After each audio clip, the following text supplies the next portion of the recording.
உடம்ப சிக்குன்னு வச்சுக்கணும். அதனால நான் டயட் ஃபாலோ பண்ணுறேன். சர்க்கரை வியாதி வந்துருமோ அப்படின்னு சொல்லிட்டு எனக்கு பிடிச்ச உணவு வகைகளே இருந்தாலும் அதை மறுத்துட்டு பிடிக்காத உணவு வகைகளை கொஞ்சம் கொஞ்சமாக எடுத்துட்டு சாப்பிட்டுட்டு வர்றேன். உடம்பு பருமனாயிடும், அதனால நான் என்னுடைய வாயை கட்டி வயிற்றையும் கட்டி வச்சிருக்கிறேன். இப்படிலாம் சொல்கிறோங்களா நீங்கள்? அப்படி இந்த மாதிரிலாம் நீங்கள் யோசனையிலையோ ஒரு இதுதான் நல்லதுன்னு நினச்சிக்கிட்டோ சாப்பிட்றவங்களா இருந்தால் உங்களுக்காக தான் இந்த பதிவு. என்ன சாப்பாடு, எப்படி சாப்பிடணும், எதெல்லாம் சாப்பிடலாம், ஏன் இந்த மாதிரி முறையற்ற உணவு பழக்கம்னா என்ன, முறையான உணவு பழக்கம்னா என்ன, இந்த மாதிரிலாம் சாப்பிட்றதுனால உண்மையிலேயே உடல் பருமன் ஏற்படுமா, சர்க்கரை வியாதி வருமா, அந்த மாதிரி எல்லா விஷயத்தையும் இந்த வீடியோவில் நீங்கள் பார்த்து தெரிஞ்சுக்கலாம். என்ன சொல்ல வரோம் அப்படின்னு சொன்னால், நமக்கு பிடிச்ச உணவு வகைகள் இந்த காலத்தில் நிறைய கிடைக்குது. முன்ன காலத்தில் அவங்களுக்கு கிடைச்ச உணவு வகைகள் பார்த்தீங்கன்னா ரொம்ப குறைவான வகைகள் தான்.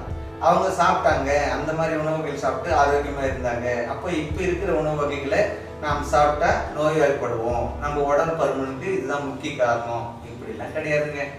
ஏன் அப்படின்னு சொன்னால், இந்த காலத்தில் நம்ம பிறந்திருக்கிறோம், அதனால நமக்கு இந்த பாக்கியம் கிடைச்சிருக்கு. நமக்காக வகை வகையாக இருக்கிற உணவு வகைகளை கண்டிப்பாக மனசு விரும்பதாங்க செய்யும். விரும்பாமல் என்ன பண்ணும்? கிடைக்குது, அதனால நான் சாப்பிட்றேன் அப்படின்னா நீ நோய்வாய்ப்படுவ. அதெல்லாம் எனக்கு ஒன்றும் வராது, வந்தாலும் பரவாயில்ல. ஏன் அப்படின்னா நம்ம விருப்பம் முந்துது. நம்ம உணவு வகைகள் மேல ஆசைன்றதை விட வகை வகையே கிடைக்கிறதுல என்ன தப்பு, சாப்பிடறதுல என்ன தப்பு அப்படின்னு நம்ம சாப்பிட முடியும் போது அளவு மீறாம இருக்கும் நிலையில கண்டிப்பா அது நம்ம உடம்புக்கு ஏற்புடையதான் மாறும்.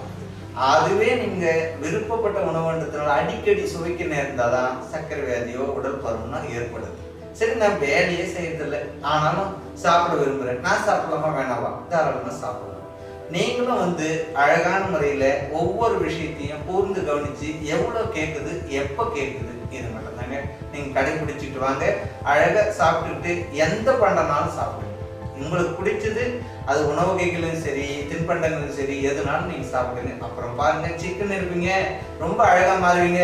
எப்போதும் டயட் என்ற வார்த்தை மனிதனுக்கு பிடிக்காத வார்த்தை, அதனால அந்த டயட் வேண்டாம். அதுக்குள்ள நம்ம போக எந்த மனிதனும் விரும்ப மாட்டான், நீங்களும் விரும்பாதீங்க, சாப்பிட்டா இருப்பீங்க. மேலும் உங்களுக்கு இந்த சாப்பிடும் முறை பற்றியோ இல்லை எந்தெந்த உணவுகளை சாப்பிட்டா என்னென்ன விளைவுகள் ஏற்படும், அந்த விளைவுகள் ஏற்படாம நம்ம அந்த உணவையும் சாப்பிடணும் அப்படின்னு நான் நினைக்கிறேன் அப்படின்னு யாரெல்லாம் விரும்புறீங்களோ, இதை பற்றி விரிவான விளக்கத்துக்கு கீழே ஒரு லிங்க் கொடுத்துருக்குறேன். அந்த லிங்க் மூலமா என்னுடைய வீடியோவை பார்த்து தெரிஞ்சுக்கணும்.